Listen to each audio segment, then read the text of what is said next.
Please be seated.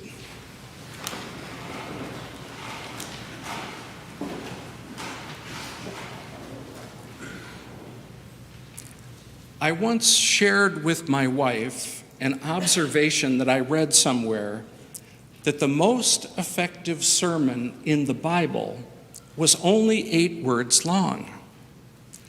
It was Jonah preaching to the Ninevites, and it went like this: 40 days more, and Nineveh shall be overthrown. And then, much to Jonah's surprise and disappointment, the Ninevites changed their ways, and God spared them judgment. And Jonah was mad. He didn't like the Ninevites. Well, my wife was less impressed with the words or circumstances than with the length of the sermon. 8 words, she said. How come you can't preach 8-word sermons? Well, I've got more than 8 words for you today. Largely because the gospel passage that we just heard requires some explanation.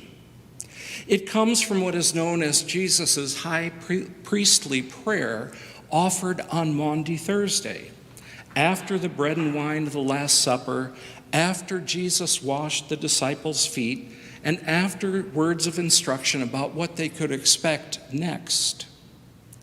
Then Jesus prays to God for them with words that require some intentional listening on our behalf, and probably someone to guide us through them. I don't mean this time now to be a Bible study, so I'm going to suggest a couple of themes and meanings rather than offering a line-by-line explanation, and you're probably breathing a sigh of relief at that. So I want to talk about belonging, protection, and sanctification. Jesus suggests in his prayer that belonging for him and his disciples is different than what they understand and what we understand in the world. To be comfortable with our place in the world, we need to have a sense of belonging. We need to feel like we're part of something bigger than ourselves. We are part of a family, the family of our origin, the family we create with a life partner, and the extended family that we know. We belong as descendants of our ancestors, maybe celebrating our Scandinavian or our German ancestry, or whatever our particular ethnic group is.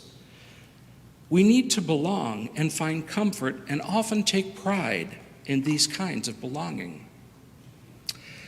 But they're not without their downsides, too, if we're not careful. There are times when people have used the marks of their belonging, their genealogy, their family origin stories, as a means of separating themselves from others, labeling the other, excluding or shaming the other. Think of our own country, proud of being a land of immigrants, but at the same time resisting the immigration of the next group of immigrants. And of course, this isn't a new development, but a story that's been told and retold since our nation's founding. Sometimes, even when we're not aware, this sense of belonging can become an idol, something we hold so dear that we lose track of the other options before us.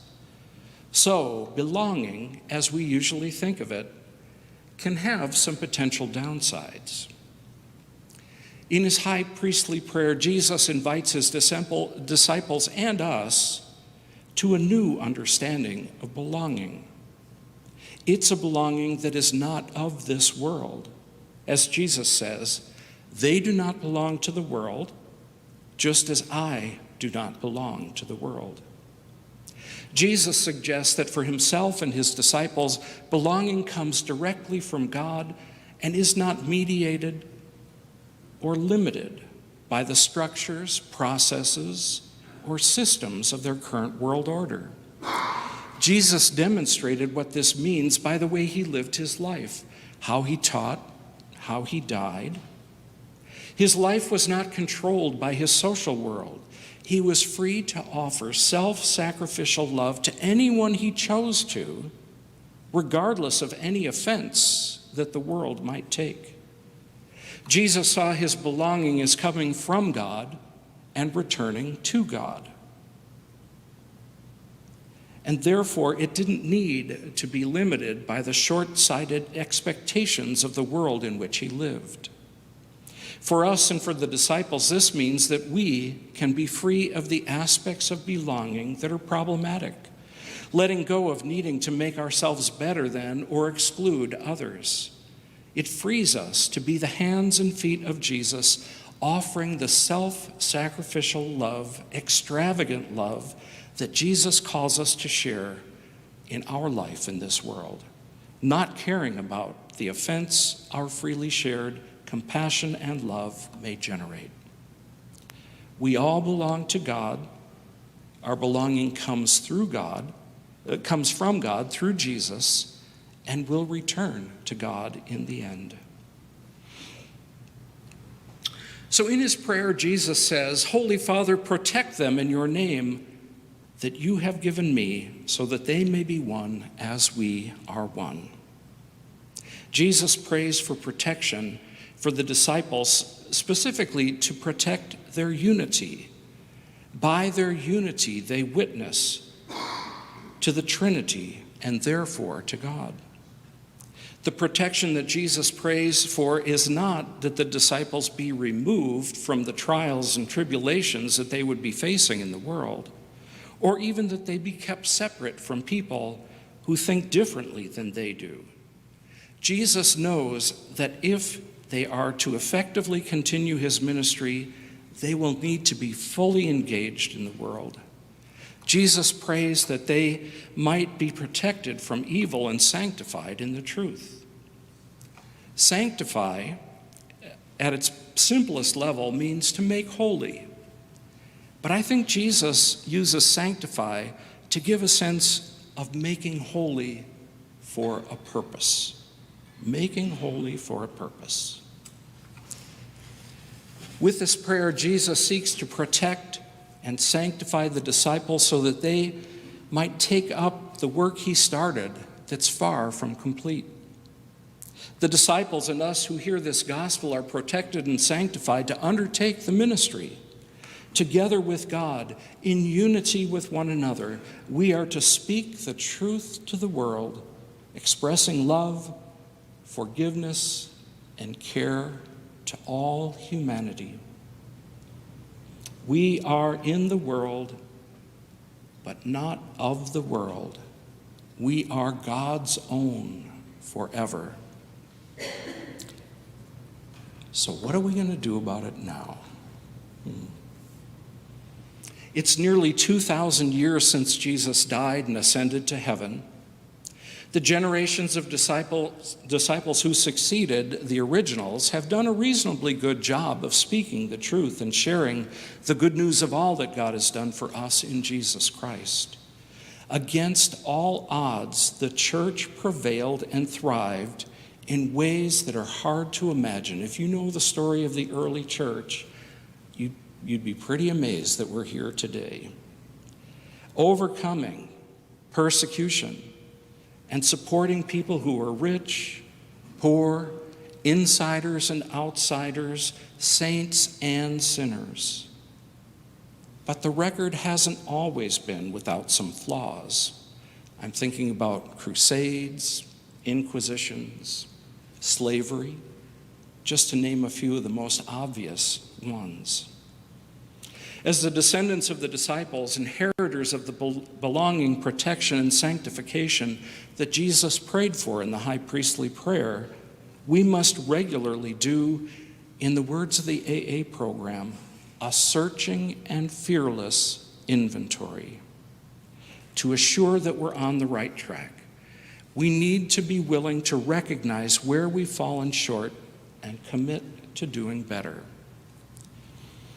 I'm currently reading Tim Alberta's book, The Kingdom, the Power, and the Glory, American Evangelicals in an Age of Extremism.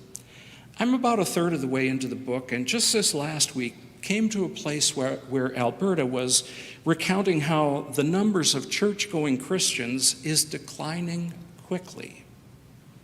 he suggested that within the next 10 years, the number of Americans who claim to be Christians will fall below half. Fall below half.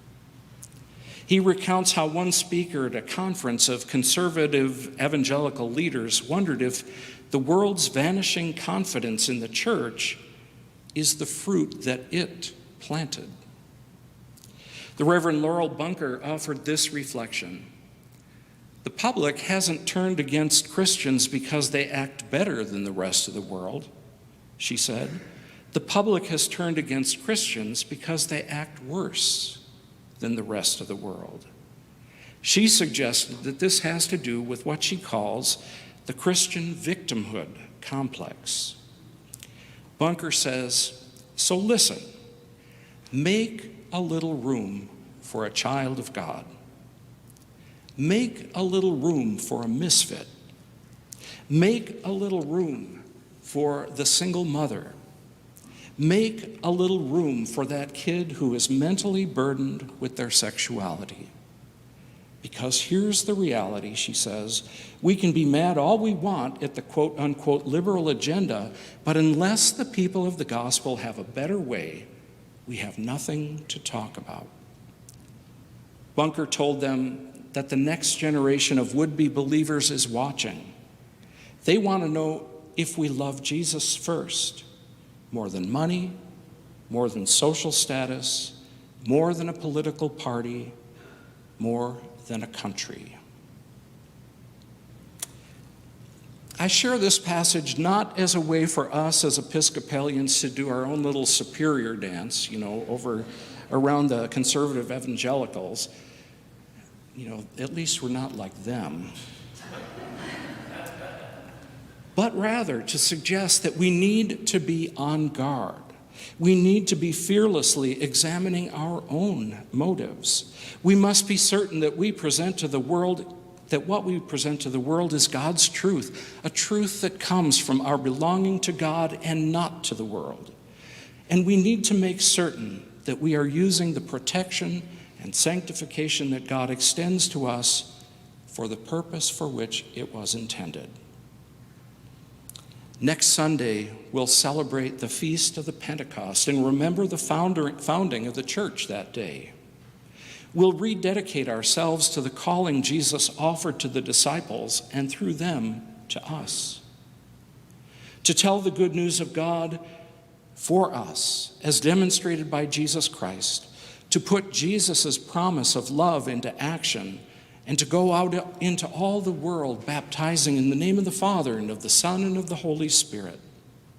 As we prepare to celebrate this feast, let us ponder anew our belonging, protection, and sanctification, fearlessly reviewing our past and imagining the horizon that God calls us to. Christ is counting on us. Alleluia, Christ is risen. The Lord is risen indeed. Alleluia.